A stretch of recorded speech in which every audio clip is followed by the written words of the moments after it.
What's up? What's up? Real MVPs, Ricky Widmer here, and welcome into another edition of MVP Sports Live for this beautiful Thursday of, I had to think for a second, August 20th of 20. I was like, what month is it for a second? But I am joined, like I always am, by my beautiful co-host, Dave Oster. Hey, everybody. And Dave, before the show, we were talking a little bit about hair length. As the viewers know, this is the longest topic that they've ever seen your hair. I've ever seen my hair. I was even like looking back at old videos, like the ones that pop across, and like the ones where I have long hair or like I have my beard like really grown out. There's some times I look and I go, who told me that was a good idea?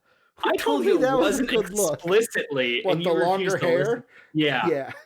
I tried to warn you.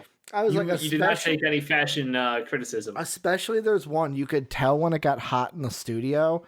Because my hair would like clump into the like little spheres. Yeah. And like, it's like, ooh, you could tell I was sweating. You had that like Greek, like Roman-esque, the lines coming down. Yeah, it didn't look good. I don't know. I don't know why. Like a younger Ricky, I don't know why he went with that. I thought you were cool. We all do at times. We all do stupid things and think we're cool. But we got a jam-packed show for you guys today, talking about a lot of sports, NBA, a little bit of college, a little bit of baseball, and of course some football to round out the show. Before we start with everything, a little bit of housekeeping. Number one is tonight is NBA Draft Lottery night. If you're live on Twitch, this will be the only ones that this matters to, because if you're watching this on YouTube, it'll be after the lottery is over. It's too late. But we're going to be live on Twitch after the live shows for the draft lottery, so come join us for that. Make sure to join the Discord. It's now open to everybody. Link is either down below in the description on YouTube, or it will be in Twitch chat. Someone will put the > Discord, and Nightbot will give you that link to join if you have not already. Patreon.com MVP vids. It's gonna happen for like the next 2 years, so just be okay with it. MVP vids is where you support us. I need to now thank two of our Patreon producers, Pat Hill and Philly Sean, Demon King, just Sean. He's gone by a couple different names, but thank you to Pat and Sean, our two Patreon producers. They make the ship run for the live shows, and thank you to all our patrons for their support. I'm trying to think. Patreon, Discord, draft videos will be coming out on Patreon next week.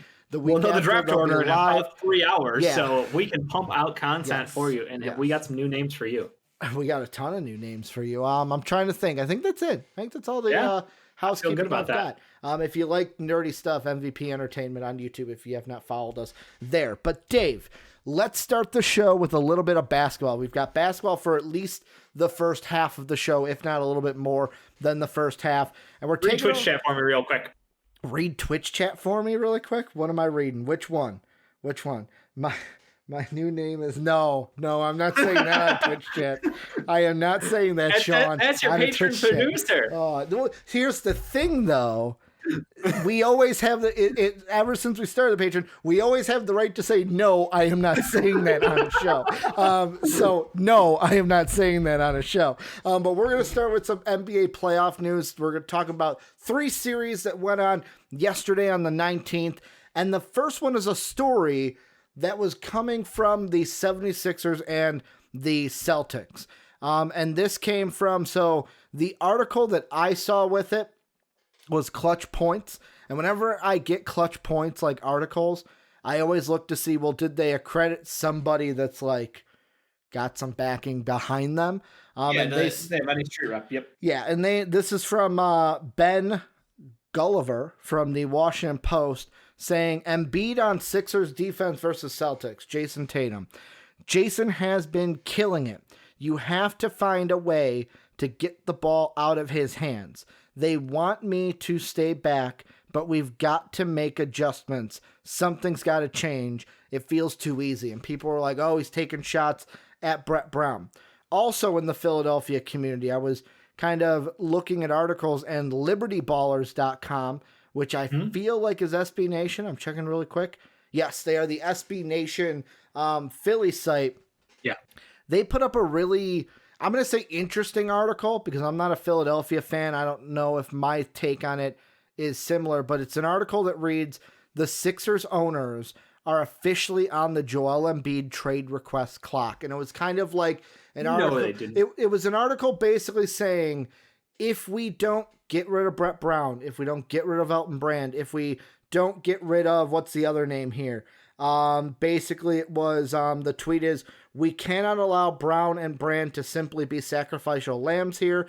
Alex Rucker and Ned Cohen, Colangelo's staff, gotta go. Rucker is responsible as anyone. New coach and president of basketball ops should be separate, and the president should be allowed to hire their own staff. So it's kind of an article. It's like, if we don't clear house now, eventually we could be on the kind of like the clock could start now of Joel Embiid saying, hey, I want to trade out of here because I want to win. So with this all being said, Dave, and what's going on in this series, I just wanted to ask you the question. Yep. Will the 76ers actually fire Brett Brown if they lose to the Celtics 2 more games? Yes, they absolutely should and will fire Brett Brown. There's only so much losing you can take in the playoffs. Mm-hmm. And this is a team that decided that their playoff window started early. Yeah. They made some big moves in the past 2 seasons to accelerate that clock. You know, they had the process built up. They had draft picks. They had choices. They had everything lined up for long-term success. They made some moves. They were aggressive in free agency. They made some signings that did not work out how they expected, clearly, and have underperformed. And Al Horford, Tobias Harris had a rough game last night. Definitely people picking on that contract at this point in time. Obviously, the Jimmy deal, the Zaire Smith trade that happened, Markelle Fultz. Like, there's a track record of interesting moves that have gotten to this point. But what doesn't matter after all that is what's happening on the court. Mm-hmm. And that's Brett Brown's responsibility. And they're struggling on the court when they have potential answers if they would change something. And it seems like they're always slow to adapt. They're slow to make adjustments in games and stick with them when you see some success. So I think that's one of Brett Brown's faults. He's a very slow coach when it comes to finding his groove, finding what works, and then trusting in his players. Mm-hmm. I think players like him, but I just don't think that he necessarily has all the answers for what they need to do on the court. Well, and the thing that you mentioned that was something that kind of hits home is the slow to make changes, because I kind of think about when I was in college studying to be a teacher, I had several instructors talk about the kind of balance, and this kind of goes for anything, of being proactive versus being reactive. And it's like in life, sometimes you want to be reactive to things. You want to wait, see what happens, then react to it. But there's other things where it's like, okay, I got to kind of be a little bit more proactive here, kind of assume what's going to happen so that when it does happen, I can make the right change. And being a coach in basketball is the same thing. Like, you have to be reactive on some things, but you have to be a little bit more preactive. And preactive is not a thing. It's Please stop saying it. Proactive. Thank you. We're basically about to go on the upcline. A team, the upcline, the downcline. If a team is doing something out there and they are killing you, why keep going? Why ram your head into a wall? Yeah. Well, I mean, you heard no the success before the series. Mm-hmm. You know, he had come out publicly and been like, hey, I think I'm going to move Thibault to the starting lineup in this series. And then he didn't. He didn't start game 1. Am I wrong? Yeah. I don't believe he started game 1. He did start game 2, though. If my memory is right. But it's just like, okay, so you had an idea, but then what happens on switches? What happens on pick and rolls? Are you telling him fight over the top? Are you letting him sag off and go under? Are you switching everything? Or are you only switching when it's Tatum and Gordon? Oh, now Gordon's out, so Tatum and Brown. Are you switching Kemba? Like, you have to make these calls and decisions ahead of time so the players know in the moment. It's not a thought. It's just they're seeing and they're reacting. They don't have to think about it, which adds in more time, which means players come off with better gap. Like, it's this whole thing that needs to be laid out in advance, and it feels like these players were ill-prepared or not given enough to succeed in some situation. Late in game 1, I mean, I don't know how hard Jake and Sean were yelling, but I was screaming at the fact they couldn't get their best player, Joel Embiid, the ball when it counted. Like, they literally wrote off, I think, 3 straight possessions without forcing the ball through his hands. And it's like, come on. Like, you understand the best chance for you to win the game is to have the ball in your best player's hands. Yeah. Let him create. He can do it for himself. He's such a dominant force against a team that struggles in the low post. And yet they don't do the right things when it counts, it seems. And the tweet that Jake, one of our patrons, threw out, and he's a 76er fan, was from Tom West. And it said, Brett Brown says the Sixers will be talking about hedging in pick and rolls a lot in today's practice, meaning today as we're recording this on Thursday.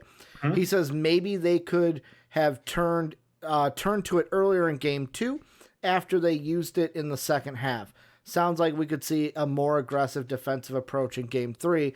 And Jake's frustration was like, isn't this what I was saying after game 1? Like, why did it take until after game 2 to talk about it? And one point that I see JD in Twitch chat bring up is he says, why does he, being Brett Brown, let the media know what he's doing?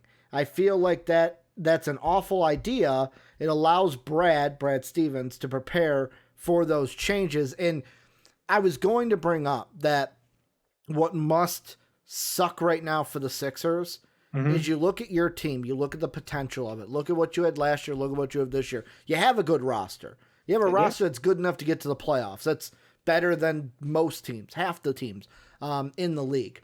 And you have the luxury of being in the East rather than the West, because the West is super loaded. And you look at other teams. You look at the Celtics, who Brad Stevens might be the best coach in the Eastern Conference, if not the entire NBA. I don't know. He didn't win Coach of the Year. That's up to debate. You've got Nick Nurse, who nominated for Coach of the Year, just took his team to the finals last year and won it.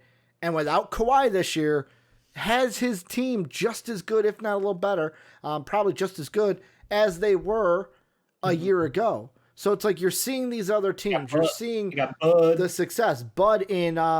You've got Bud in Milwaukee. You've got Spoelstra in Miami. I'd say there's no lack of coaching talent in the East. Like, fuck, even Nate McMillan doing a great job with the Pacers, managing all those injuries. I mean, I wouldn't say that he's on the level of like Spoelstra or Stevens, Bud, and Nurse. People are surprised to see his extension. I'll be honest with you. He worked hard enough to get a year extension with the Pacers, which is commendable, I would say. But like, you look at all that, and you've got Ben and Joe, and you've got like Horford has looked like shit, but you've got I forget his name. It's blanking me. Richardson. Toby. I want to say Richardson, and then Toby. It's like you've got pieces there. You've got young guys. J-Dub earlier today in our Discord was talking about how they're direly missing Zaire Smith in a defensive set that he has, that they brought him in to basically be the Kyrie stopper, and now they can't even slow down Kemba Walker, it seems. And that to me is why this decision, I've been saying it for 2 years now, people. I hope that Elton Brand and the ownership of the Philadelphia 76ers agree with me and listen to me. It's time to move on from Brett Brown. It's time to move on from Elton Brand. It is also time to move on from Elton Brand. Like, the Sixers should look at what the Bulls did and do the same thing. Just get after we hire a head coach. Yeah, after we get Kenny A, then you can have whoever you want.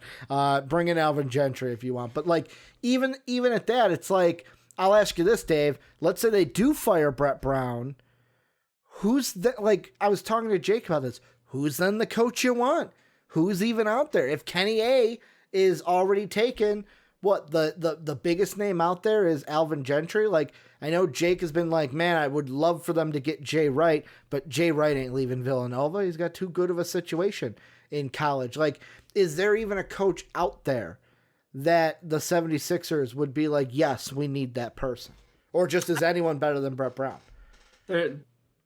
Part of me just wants to say anyone. A wet paper bag is better than Brett Brown. A lot of me want to say anyone's better than Brett Brown, but Brett Brown's not a bad coach. I think he's an average coach, and average will get you far with really top talent. Yeah. But they need a game-changing coach, someone who can do something dynamic with his skill set there. Like, for example, Coach Budenholzer went to Milwaukee and went, how do I get the most out of my best player? And he Mm-hmm. said, we're going to run a set where Giannis, well, he is, was given point guard duties by Jason Kidd. He wasn't really given anything else to run with outside of that. We're going to build a system around the gravity that Giannis creates when he drives in the paint.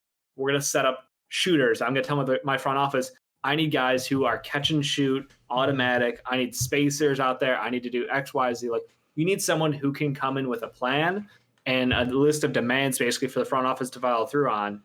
And the problem is that this front office has made some questionable moves in the last couple of years. Mm-hmm. So their capital is not as high as they would expect it to be, but also they're capped out contract-wise, so they're going to have to move some pieces that other teams may not even want, and you have to pay them to basically take your trash contracts. So it's going to be tough, but they have two dynamic players that you can build a team around. They just have to figure out how they want to go about that and find someone who is offensively gifted or defensively gifted who can do that. I would target a coach who is creative offensively. I think defense, they've got a great assistant coach currently on their team. I can't pronounce the man's name, so I'm not going to try. But I know Jake has talked about him. I've looked him up. He's a former, I think he came from the Spurs tree, just like everybody else does. Brown came from there, apparently. Yeah, so did Tom Thibodeau. So did a lot of people. Doesn't mean you're a great coach. Just means you were near greatness. Yeah, I mean, how many Bill Belichick coaches in the NFL have panned out? Like 2. Yeah, not many. And even Bill O'Brien, who came from that tree, probably shouldn't be a head coach even. But that's he shouldn't have the ability to make trade. Let's put that one. Let's start with that. Fleeced by the fucking Cardinals. Come on now. He's not a smart man. But the point is that you need to find a way to make their offense work with those two pieces, and not just work. You need to find a way for them to excel. You need to find like what Dan Antoni did for the Rockets, what Steve Kerr did for Golden State. You talk about the best teams in the league. How did they get to that next tier? Because there is the tier of very good. There's the good, very good. You're stuck in the middle. You're going to be in that 1 through 8 spot in the playoff competition year in, year out.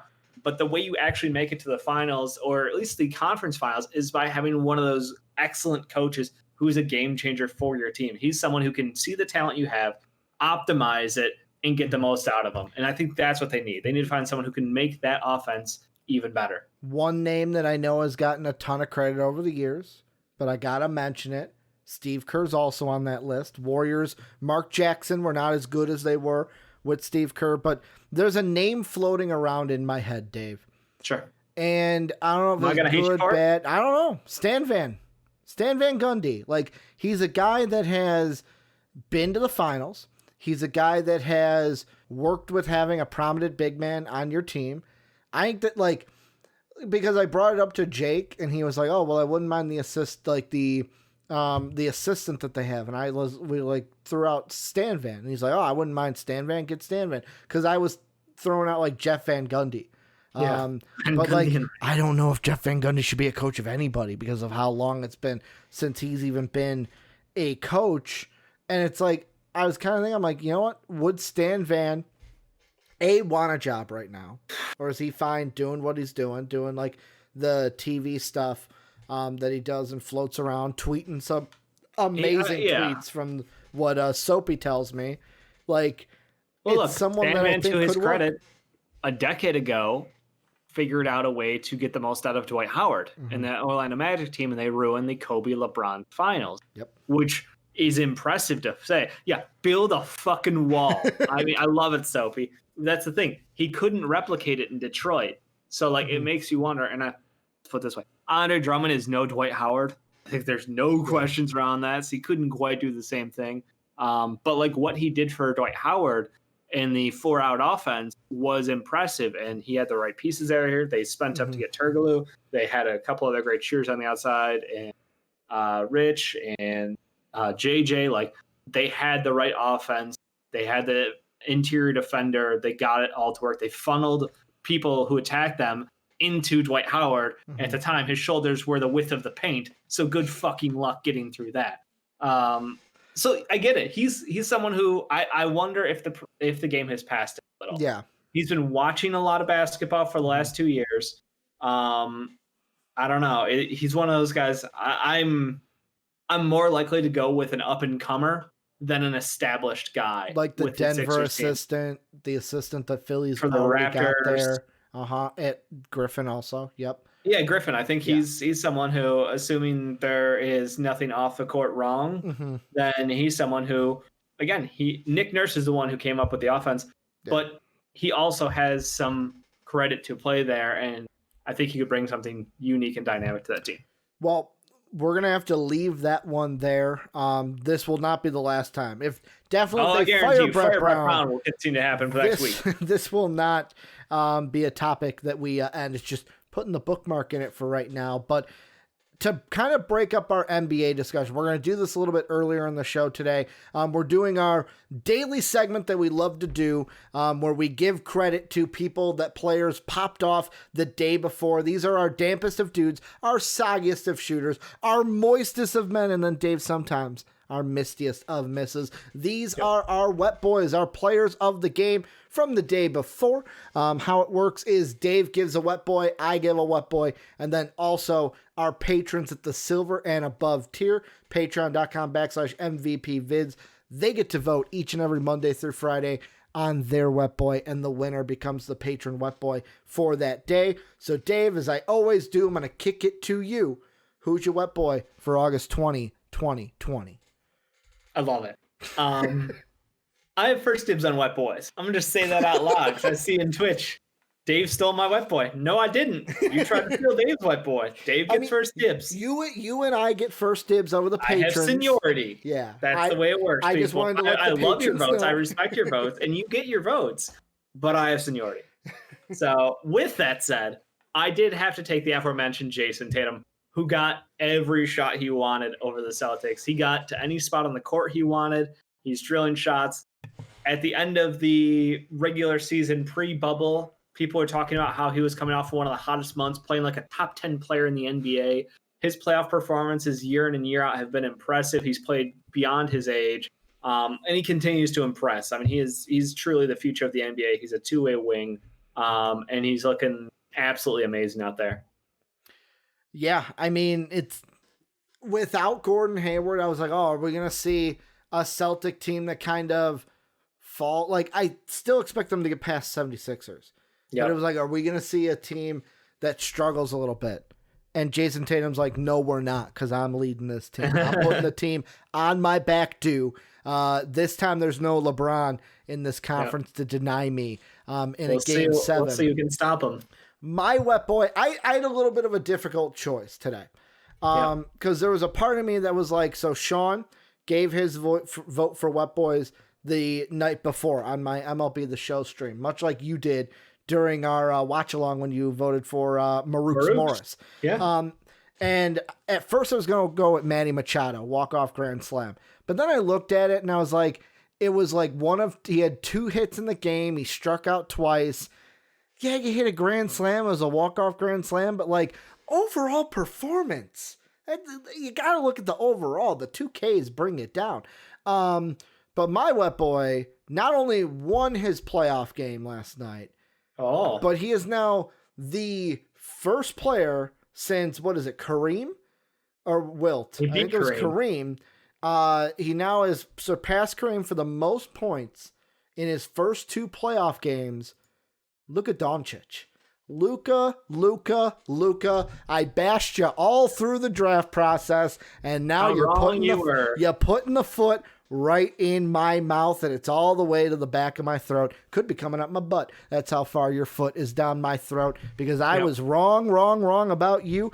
I'm in the same boat that the Sacramento Kings are in right now, because I wish the Bulls would have traded up for you.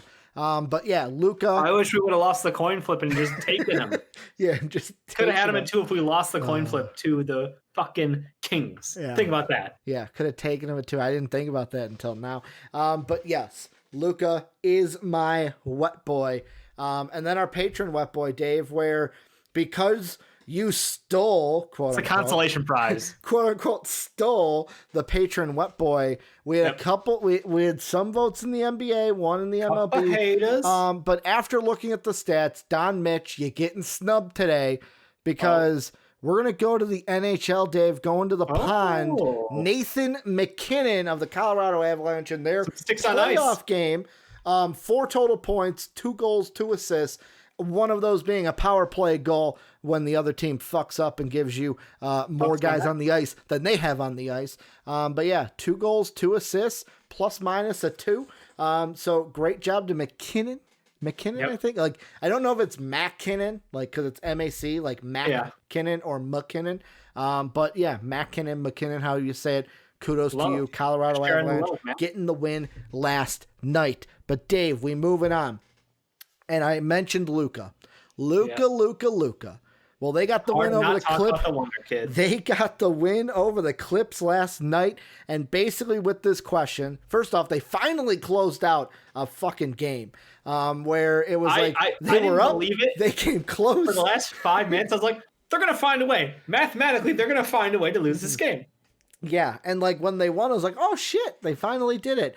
So with that, I'm going to ask you this question. Can Luka and the Mavs actually create a problem for the Celtics? Or not for the Celtics, for the Clippers. For the Clippers. Okay. Yeah, we were just talking about the Celtics with Jason Tatum, but could they create a problem for the Clippers? All right, so define a problem, because I think that it took a really poor performance out of not only the best the best 6 men in the league, but also their wings. I mean, when playoff P shoots as abysmal as he does, and Kawhi Leonard is struggling to drag this team with him throughout the game, like, they looked really bad last night. I don't think it's an every night thing. I think it was an off game for them. But to be fair, an angry Luka Doncic, an angry KP, they're going to be able to put up 120 whenever they want to. So really, it's just like, can the Clippers offense keep up with the Mavericks? I think that's the question you have to ask yourself at the end of the day. I love the idea that the Mavs can just outscore teams. And again, Luka's so dangerous, and they got great performance out of Tim Hardaway Jr. and Seth Curry, best Curry. He absolutely slayed it out there. And I think that's the thing. It's the role players hitting their shots is what's going to keep you in games. The stars winning the games, that's how it works out. That's what we just watched today on the side screen, watching the Rockets. And it's like, stars win you games, role players keep you in them. Yeah. Role players for the Mavs did a fantastic job. They've got an excellent supporting cast. The Clippers have what we call the deepest bench, and yet they dropped an egg. They dropped an absolute egg. And I don't remember if I heard you mention it. If you did, sorry I missed it, but Lou Will was out game 2. I apologize. So he had calf. There was something with his calf soreness or something earlier in the day, and Doc decided, hey, we're going to keep him out for game 2.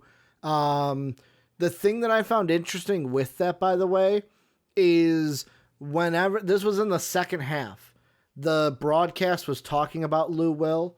It was talking about him not playing, and like basically knowing everything that's going on. He knew when the camera was on him. I don't know if there was like a screen that he could see that the camera was on him. Yeah.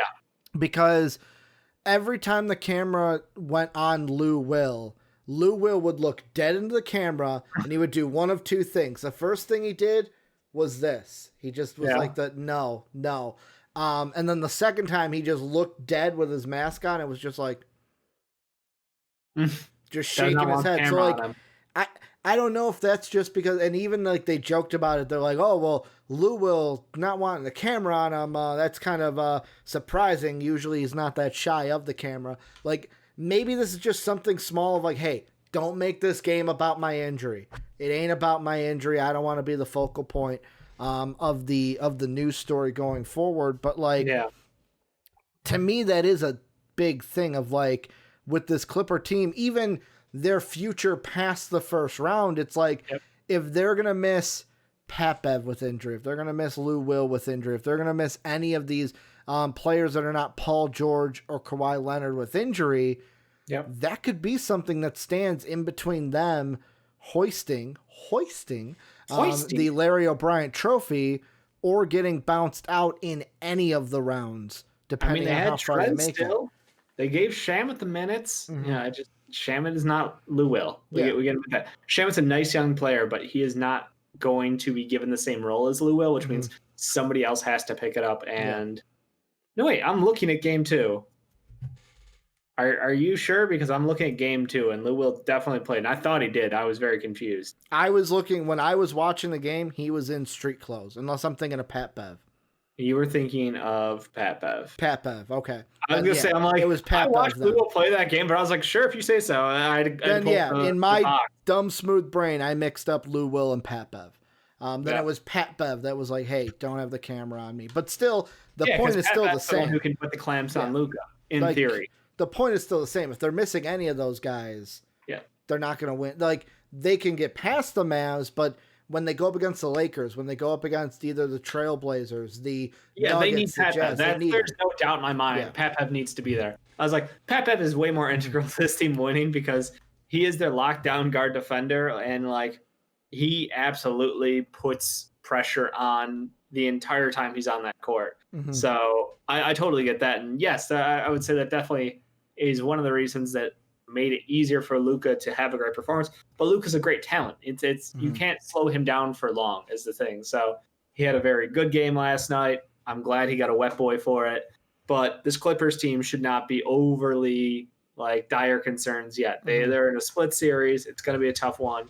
You know, I think they should expect they need to score about 120 a game to be in it. But I mean, they shot so poorly from 3. Paul George 2 of 10 out there. Like, just absolutely couldn't hit the side of a barn. So if you shoot like that as the second star of a team, you're not helping. The other series in the West that went on yesterday was Jazz Nuggets. Jazz tied the series. Don Mitch had a great game. Jamal Murray kind of fell off from his game 1 performance and was very inconsistent in that sense. What's weird is like by the end of the game, he looked like he had decent numbers, but if you watched the game, you knew his impact was not that. He didn't have an impact. There was one point where I was like, "Oh shit, Dave! He's like 2 of 8 and has 4 points." Yep. So like he didn't produce like he did in game 1. But the thing I want to focus on with this is, so the Jazz get the win, and the one thing they have been missing to this point is a certain Mike Conley. And reports are, this is from ESPN, Adrian Wojnarowski, saying that sources are saying that Conley could be back for game 3. The thing I want to ask you with this is, how will Mike Conley's return impact this series? Because it's going to impact it either one way or another. Yeah, I'll be honest. I have been completely impressed by the performance the Utah Jazz have given the first 2 games. They have such fight in them. It's nuts to watch Don Mitch go out there. And, I mean, foot to the floor, gas pedal. Like, he has no stop. He has no quit in him. Jumping Joe Ingles looks like a pro out there. I loved his performance. And, of course, the midseason pickup in Clarkson. I think a lot of the time people write off midseason pickups and be like, well, they never have any impact.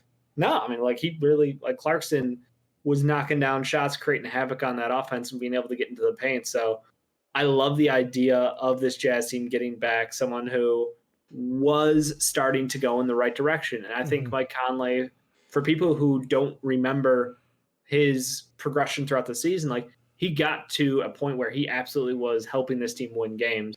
And he was back to being a good above average point guard, not the contract that, you know, he's in his foul year, but like a good point guard again, you know? Yeah. And I think that's what they need. And I mean, the thing also is the Nuggets, if I'm them, we need to come out in game 3 and like basically be the team that we were in game 1. And I'm saying we, I know I'm not a Nuggets fan or anything. I'm just speaking like if I was a part of the team, but they need to come out and they need to basically say, okay, we got to play our best basketball, because like Mike Conley could be a game changer for this series because of what Don Mitch is doing, because of the fight that you talk about from this Utah Jazz team, to where they've already shown that they can beat you and take you to overtime without Mike Conley. Now we're going to get Mike Conley back. It's like, okay, that's just too good to where this could be a type of impact where, all right, now the Jazz are moving on and the Nuggets are staying at home. And that's not going to be good for this Nuggets team that we have all this promise for after they've been to so many Game 7s just a year ago. The Nuggets are a regular season team. How sick of that phrase do you think Nuggets fans are? Yeah. Like, they have got to just be pissed if they hear that phrase. If they go out in the playoffs and lose in the first round and an upset to the Utah Jazz. Now, I call it an upset. I know there's only a 2-game difference as far as their overall records, but looking at these teams, look at their rosters, you have to understand that the expectation was that obviously Murray and Jokic and Michael Porter Jr. were going to be able to go out there and get the job done. We both picked the spooky team of this Western Conference playoffs because they have the firepower to compete with everybody, and they did it in the regular season. But now when it's playoff time, the game changes, it slows down, their offensive system changes, and you have to go to a grittier play style. And I mean, the Jazz are digging, and they're finding solutions here. And I wonder if the Nuggets are going to be able to keep it up and try to, close out the Jazz.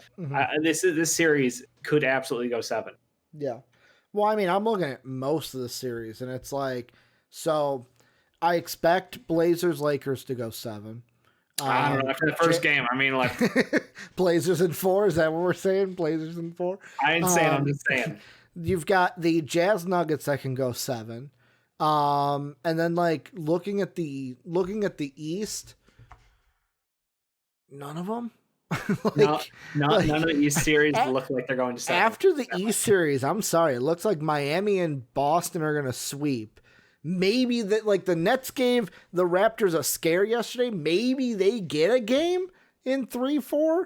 I don't understand how the Nets are impressing me. I'm watching a team of G Leaguers go out there and wreck up the Raptors. Just imagine when they get their new coach and KD, Kyrie back. Dude, they're gonna be disgusting. Spence, they have so much talent not playing, and they're still putting up a fight against the team. If Karras doesn't get traded, like what we've seen from him, because the only reason I say could get traded is getting traded. Could need a third star on that team to get your big 3 going. But I mean, really, I say so many. Like, I could see the Mavs pushing the Clippers to 7. Like, if they play like they did last night. It's just the West looks like a lot more of a closer series than the that's what it said. Like the West felt so like everything was contested.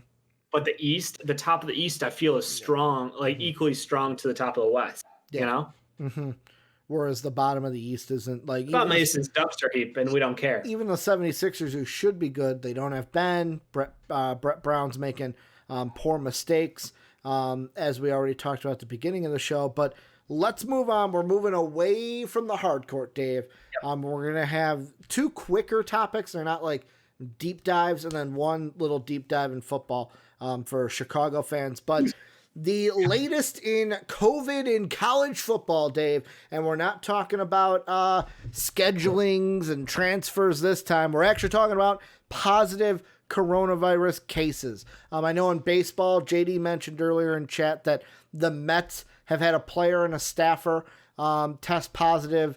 Their, I think, game or series against the Marlins has been canceled. But Notre Dame has said 5 football players have tested positive for COVID, with 6 more being quarantined. This is from Andrea Adelson from ESPN. 5 Notre Dame football players have tested positive for COVID-19, and 6 others are in quarantine through contact tracing protocols, the school announced Thursday.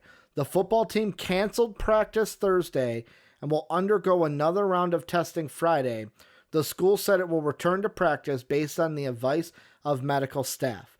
After the university said earlier in the week that it would shift to remote instruction through at least September 2nd because of rising COVID cases on campus, those inside Notre Dame football program underwent 2 rounds of testing this week for a total of 232 tests. Dave, before I even ask you what you think, it's the most asinine thing to me out of this entire thing? And it's not Andrea's fault. She's just reporting the news. The part that says the school said it will return to practice based on the advice of medical staff. You have 5 players with COVID. Do you think your medical staff is going to tell you, yep, it's okay to go back to practice tomorrow? Like, that's your MO? Yeah. That's what you're thinking about when you got 5 students that have COVID right now? Like, it just baffles me. baffles me. And like I said, it's not Andrea's fault. I'm not shooting the messenger. She's just reporting the news, Dave. But like the school, come on. Practice should not be on your mind. Take AI's route. No, this is literally just them showing the true colors. I told you, like I feel like I'm repeating myself every day, so feel free to jump on me if I do get like broken. Dave's record. like, just play my sound clip. Roll the clip. These schools, the NCAA, no one cares about the students. The student athletes, they don't give a shit about them. They give a shit about their profit margins. It is a business, and it is nothing to do with education. So. It's a sad look at reality, and it's them showing their true colors. That, hey, we don't care you're sick. Get off the field. We're going to keep playing without you. Oh, more people are sick? Great. Get off. We'll find somebody else to come in here who will be happy to take your spot, and we'll keep playing because at the end of the day, we need to make our money, and if we don't play our games, we don't get to make our money. And the fact that they are still practicing, you're right, is asinine. The fact that there's still college football scheduled is just I have words that I cannot use on the show to describe. Like, kudos to the Big Ten and the Big Ten and the Pac-12 for I know they're not the only ones. UConn football, we've mentioned the Big Sky. There's another FCS conference that I'm blanking on right now, but like, kudos to those conferences for making it's a tough decision, but it's one you have to fucking make right now.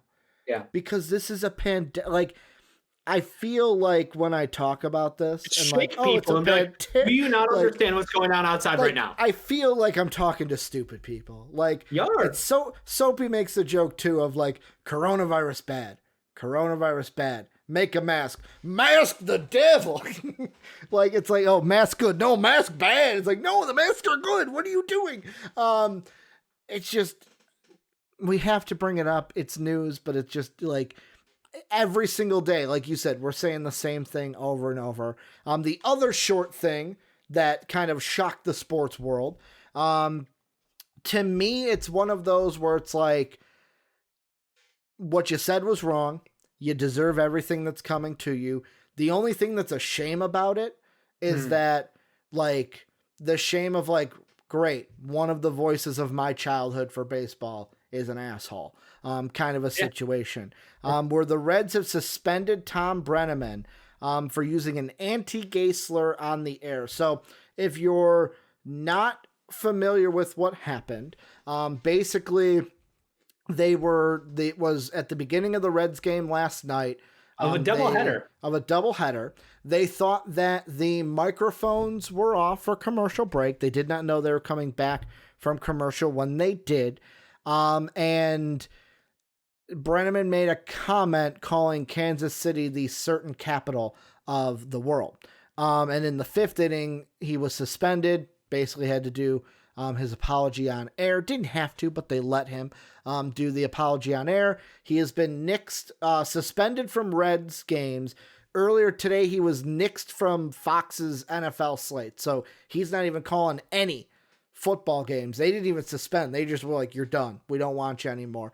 Like I said, it's a shame that it's like, it's one of those things where it's like his voice has been synonymous with big moments in my life with baseball, but it's like that alone doesn't excuse why the fuck you saying that, man? Like, where does that even come from? Why do you think that would be something that's okay to say, especially now? Like, what goes through your mind? He's incredibly insensitive, clearly has to work out some things. The thing that kind of bugs me more is that I think he cast the entire first game, and then in the second game, they switched off. Yeah. Which is ridiculous, because after it happened, like, someone from the network should have gone over and been like, walking papers. You're done. They did let him apologize. During his apology, he called a home run that was hitting the game, which, again, I just have to be like, do you understand what's going on right now? Like, I get it. He's in announcer mode, apparently. Just flip back on again during the home run. But he apologized to the people who signed his checks before the people he offended. Yeah. I mean, the phrasing of his apology just screams of, I'm sorry I got caught, rather than I'm sorry I did it. Yeah. And I'm sorry, that's the way I read into it. That's the way I feel about his apology. And I'm upset that he said it, but I'm more upset at the way that he tried to apologize for it, and it feels like it came up short. It's like, and he didn't apologize right away is the other thing. Yeah, and the thing I don't understand is, so with working in radio, especially in my time in college, it was always one of those things where you always got to be careful around a live mic because you never know what gets picked up. You never know, like, okay, something that I said didn't mean it that way, but it's gonna land. It would land a certain way for someone. And you don't know what mics are hot and what anything is picking up. That's why before Brandon and I would have any conversations, while we were on break, I would always look over and ask the production team, hey, are these on? Are they off for sure? Like, I want to know, just because obviously I don't want to make a joke or something. Well, he's a career broadcaster who's been behind the mic for decades. Like, it's inexcusable. Like, and it's just like, I don't want to know, but there's a part of me that's like, how does that even come up in conversation? You know what I'm saying? Like, what could you and your partner have been talking about that brings up that in conversation? So just like I said, need to mention it because it's big news that's going on in the sports world. But at the end of the day, Brennaman's an asshole, shouldn't have said it, should be fired from both of his jobs. And that's just the end of that. There's another short one, if I can squeeze in one more. Go ahead. The Masai Ujiri thing continues to come out. We saw the tape the police footage was released, I believe, yesterday or the day prior. Yep. You watch it, you of the can't security guard that actually shoved him first. Yeah, I mean, like the fact that the police had this footage, claimed they lost it, and then claimed that the events happened in order that they clearly didn't happen in, and are sticking to their story. It's like, holy shit. I mean, it's just a level of density, and like there's so much wrong in that situation, and I'm unhappy that it happened, but like Masai Ujiri is absolutely the right guy who can be the face of something to push forward an agenda and a movement that helps fix this problem from happening in other places. Yeah, I mean, that's something like even when I think it was JD was in our in my MLB stream one of the days when it came out, and they were talking about it, and at the time I thought it was something that like just happened, and then JD came in and said, "Oh no, that happened during last year's they won the finals." Yeah. In my head, I like hearing about it in Twitch chat. I was just like, "Oh, that happened like today?" Because it was one of the days the Raptors played. But I was like, "Oh no, that happened last year," and now the tape came out about it. But Dave, we're gonna end the show with a little Chicago football talk. And this is an article I've brought up to you earlier this week. And I was thinking about it. I'm like, we should talk about it on the show for a little bit. Because I know some of our fans are Chicago fans. And it's just... Unfortunately, we are Chicago fans. Blows my mind. But this is from Jeff Dickerson at ESPN. Bears Matt Nagy says he needs more time to evaluate if Mitch Trubisky has become a better player. Here's the article. Chicago Bears coach Matt Nagy spoke in generally positive terms about quarterback Mitch Trubisky's training camp performance to date. But Nagy said he needs more time to determine whether Trubisky became a better player in the offseason after the 2017 second overall pick finished 2019 ranked near the bottom in the league in most stat categories. We don't have enough right now, Nagy said on Tuesday during a Zoom call with Chicago media. I wish I could tell you we had enough, but there's just not enough with where we're at. We need to see more. I can't give you a fair statement or opinion with that. He then went on to say how excited he was. Both him and Foles are looking good. Dave, what's your thought on this? Because Trubisky... he's entering an interesting year because there's now a quarterback with him in Chicago that's like, I've taken someone's job once, injury. I've taken their job once. I've won a Super Bowl while taking that job. I'll take your job too if you want. What? Man's got a statue. He's got a statue. Got a plane named after him. What is your thought with the Matt Nagy comments about Trubisky? It's the most offensive shit. It's what we keep doing. We keep making up excuses to give him more time because maybe he'll get better. Maybe he'll get better. If we just give him more time, guys, maybe he'll get better. Maybe he'll learn to read an offense. Maybe he'll learn to read a defense. Maybe he'll learn how to playbook. Maybe we can run more than 8 simple plays a game because otherwise he gets confused when they're not scripted for him. Like, there are so many cases where we are making excuses for him, and I can't wait for it to stop. We need to take the kid gloves off. He is now in his fourth year? He is in his, I'm pulling up his spot rack right now as you were talking. I want to say 5, but I feel like we didn't pick up the 5th year option. I think you're right. I think it was a 4th year. So he was drafted in, this will be his 4th year. Did not pick up the 5th year. Yeah, so that was the whole deal. It's like, what are we doing, people? I really just think that Foles is going to walk away with this job. It's just a matter of when, not if. Whenever the front office decides that he has not progressed. I'm not concerned by these comments. I'm not worried by them. These are exactly the comments I expected to be made. They will continue to protect him until they can no longer protect him. Well, and the thing is, like, I agree with you. I understand why the comments are made because we're still early into training camp in a weird year. So, of course, you're not going to say, no, he looks like shit. But, like, I agree with you where he should be getting more of a veteran treatment where, like, for example, Nikola Jokic comes in tubby from offseason. Yo, Jokic, hit the gym. Somebody had to say something because in the postseason, he looks like a totally different Nikola Jokic. We got skinny Jokic. Body-wise. We got skinny Jokic out there. Got to give some tips to Zion over there. Someone needs to, like you said, take off the kid gloves because, like, looking at this draft class, just some of the quarterbacks, in case you forgot. I don't know. I don't need to hear the names. No one has forgotten anything. We fully understand the situation. Thank you. Let's move on. I'm just saying, one's in the playoffs. The other one is in the playoffs also. And they're both really good quarterbacks that were in the first round. I'm about to drop the ball again.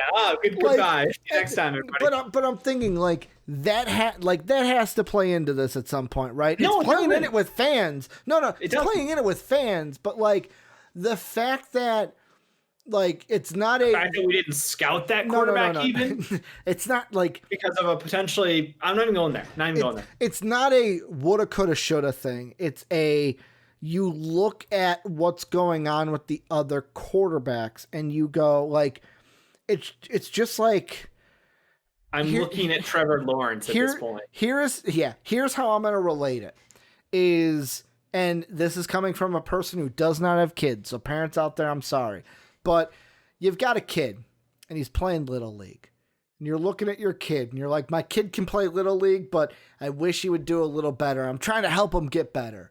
How do you help a kid in And then you look at your two friends, and their kids are like hitting dingers and throwing 90-mile-an-hour fastballs, and then you look at your kid, and he's just like flips he swings the bat and hits himself in the face. Like, that's what it's gotten to in Chicago, where it's like you look at what other teams have, and you go, why can't I have that? It's Why Chicago. Can't I have a quarterback? Said that about quarterbacks. You go back as far as our history goes, and Jay Cutler is number 1 in our quarterback history. Beyond that, over Jim McMahon.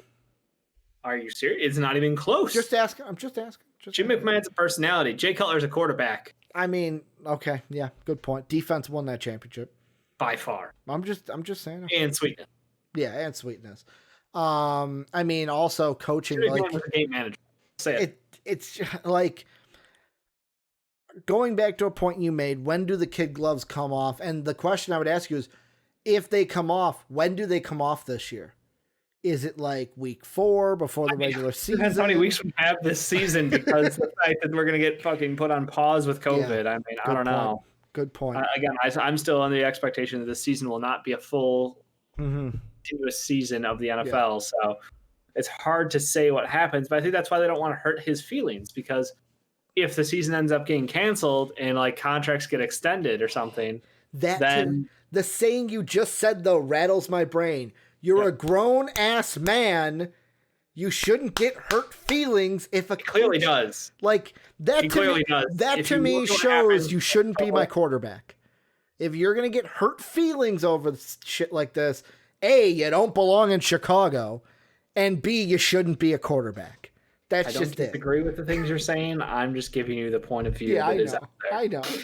I heard that. Now it's just like, it's not a yelling at you, Dave. It's a yelling at the situation. Yep. Like, quarterbacks need to be tough-skinned. They need to be tough skinned. What am I damn it, Soapy? Our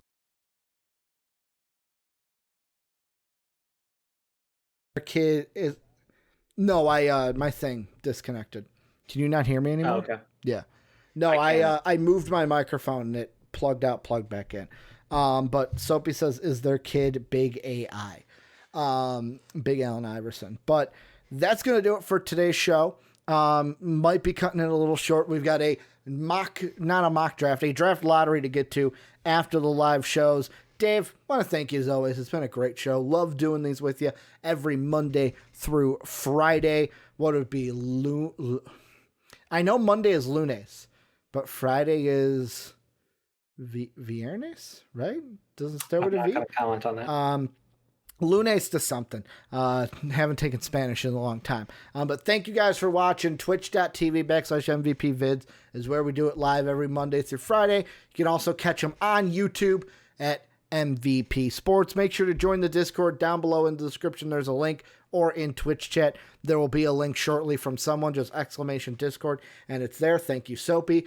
Make sure to be on the lookout for our draft videos that will be on YouTube soon. Now that the draft lottery will be going on tonight, we can now pump out that content fast and furious for you. Patreon.com/MVP vids is where you can go and support us. Thank you to our Patreon producers, Pat Hill and Philly Sean. But that is going to do it for MVP Sports Live. MVP Games Live is coming up in a short bit right after this. And as always, have a good day, everybody.